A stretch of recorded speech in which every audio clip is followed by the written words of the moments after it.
Salut les filles, j'espère que vous allez bien. Et coucou. Alors aujourd'hui je reviens avec la vidéo du 10e mois d'Ella et comme vous pouvez le constater je change de décor mais c'est plus possible de filmer dans mon bureau sur le lit avec la petite parce qu'elle bouge tellement que sinon vous la verriez pas. Donc je me suis mise à côté de son parc. Donc ce 10e mois a été fort en progression comme d'habitude et là elle fait encore plein de nouvelles choses. Donc pour démarrer ce 10e mois on est parti à Amsterdam au début de son 10e mois pendant 3 jours. Donc c'était notre deuxième vacances avec bébé parce qu'on avait été déjà en Angleterre quand elle avait 4 mois et on a été aussi voir mes parents, mais bon ça c'est pas vraiment des voyages, mais deuxième voyage avec bébé. Troisième fois qu'elle prenait l'avion et du coup c'était un peu moins simple que les autres fois. On a, comme vous pouvez le voir, c'est un enfant qui gigote beaucoup. Elle a été très sage pendant la journée, pendant les vacances, mais on a eu des soucis pendant la nuit parce qu'elle voulait pas dormir. On était dans un hôtel. On était dans un hôtel qui nous avait pas fourni de lit pour bébé alors que je l'avais demandé et qui n'en avait pas. Donc on s'est retrouvé embêtés, pas d'autre hôtel disponible donc on n'avait pas le choix. Et du coup le sommeil a été très compliqué parce qu'il faut savoir... Ouais. Qu'est-ce que tu dis? Papa? Donc voilà, comme vous pouvez le voir, Ella dit papa. Maintenant elle dit tout le temps papa et elle a commencé pendant son 10e mois. Maman, c'est pas encore ça, mais je pense que voilà, là on est dans le 11e, elle va le dire d'ici peu. Donc pour revenir à nos vacances à Amsterdam, donc des nuits très difficiles parce qu'elle a un rythme à la maison très bien établi, elle dort bien à la maison même si ce 10e mois elle a moins bien dormi que les autres mois parce qu'elle a eu des réveils, elle m'a fait un peu en fait des...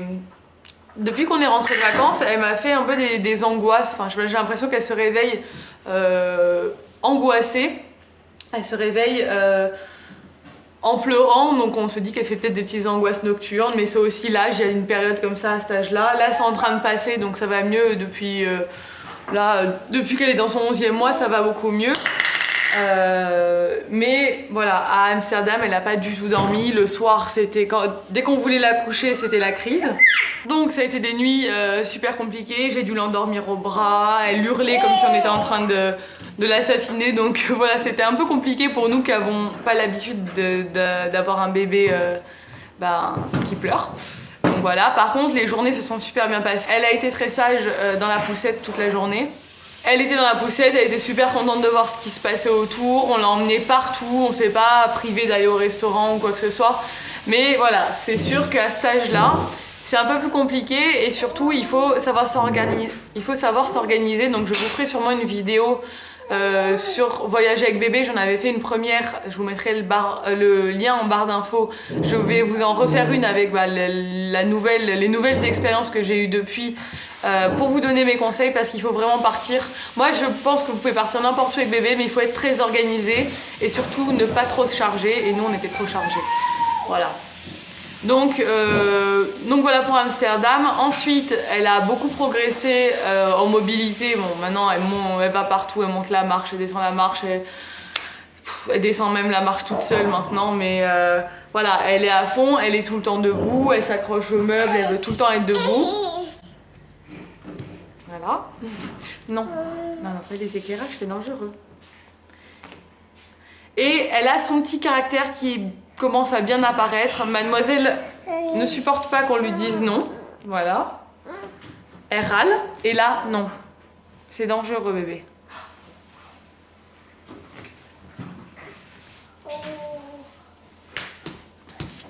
Donc j'essaie d'appliquer un peu les principes de la méthode Montessori par rapport au livre que j'ai lu là-dessus. Je vais vous faire une vidéo très bientôt là-dessus parce que je trouve ça très intéressant et je trouve que surtout à l'âge qu'elle a actuellement, il y a beaucoup de choses qu'on peut appliquer. Donc ça, vous avez été nombreuses à me demander des conseils là-dessus et ça arrive très bientôt. Malgré ce petit caractère qui apparaît, c'est toujours un bébé qui est très gentil, qui est très sage, qu'on n'entend pas beaucoup, à part le fait qu'elle discute tout le temps en permanence maintenant.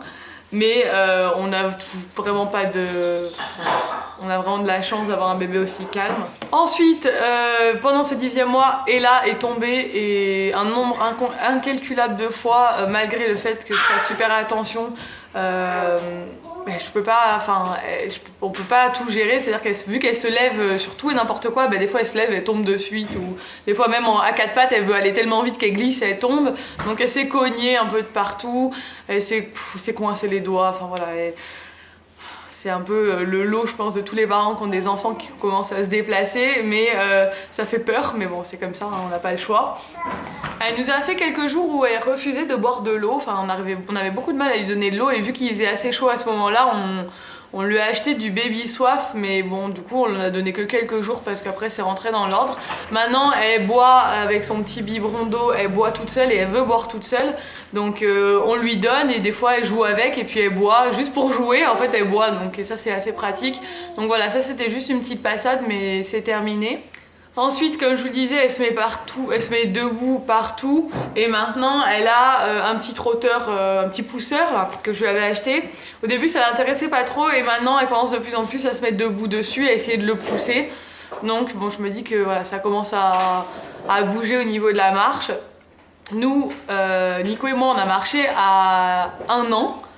Alors pour moi, dans ma tête, depuis le début, je me dis qu'à 1 an, elle va marcher. Maintenant, plus on approche des 1 an, moins je me dis qu'elle va peut-être marcher au 1 an, parce que même si elle est toujours debout, il y a encore beaucoup de travail à faire avant qu'elle marche. Mais bon, on verra bien, de toute façon, chaque bébé va à son rythme.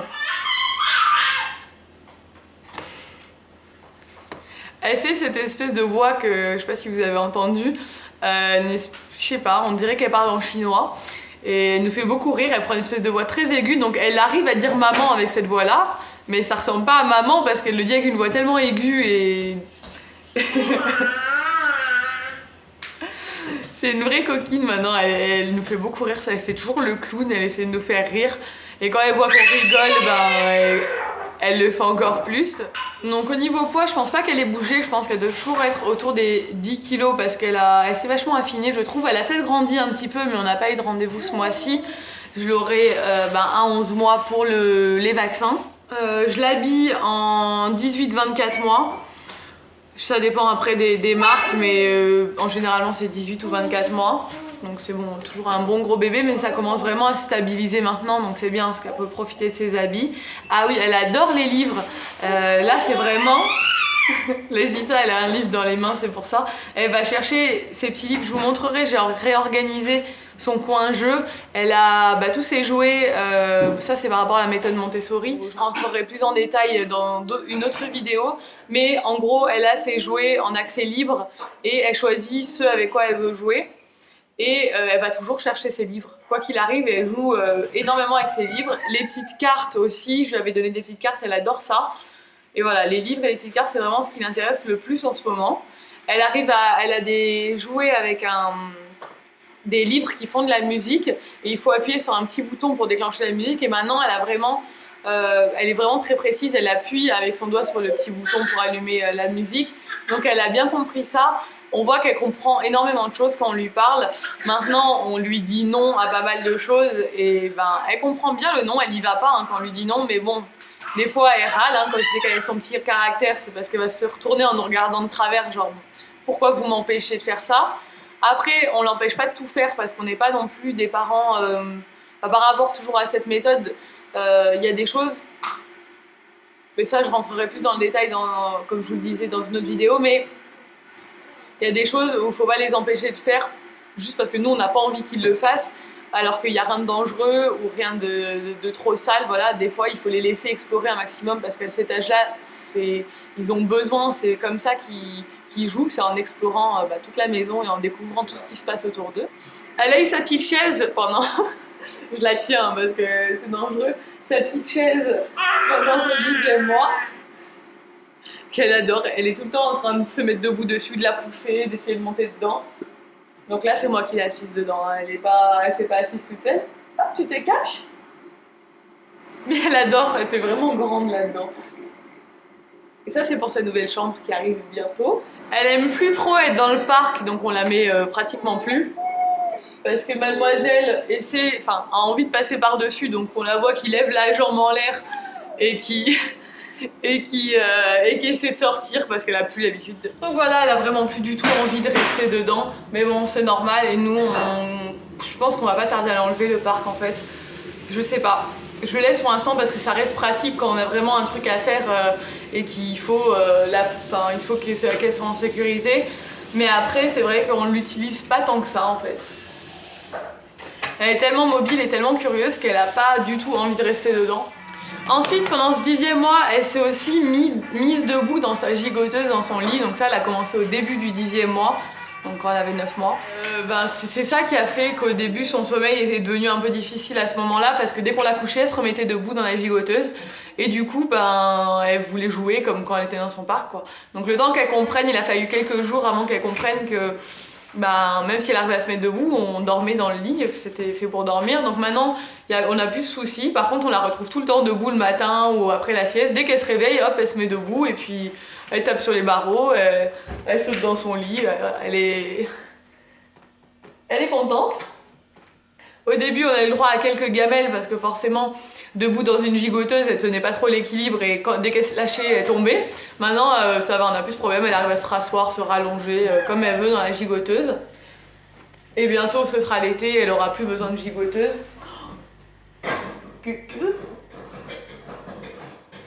Elle monte beaucoup du doigt. Encore plus ce mois-ci, mais elle a commencé à la fin du 10e mois à montrer tout le monde du doigt, à montrer les choses du doigt quand il y a quelque chose qui l'intéresse. Donc ça c'est quelque chose qu'elle fait tout le temps. Elle a commencé aussi pendant ce 10e mois à faire des câlins, mais c'est encore plus flagrant au 11e, donc je vous en reparlerai au 11e. Mais elle a commencé à être de plus en plus câline et à avoir un peu plus de temps calme, même si elle est toujours à fond. Maintenant on arrive à des fois avoir des temps calmes avec elle où elle est un peu posée, elle fait des câlins. Niveau alimentation, on est toujours pareil. 2 biberons dans la journée, un le matin, un à 4 heures et 2 repas classiques.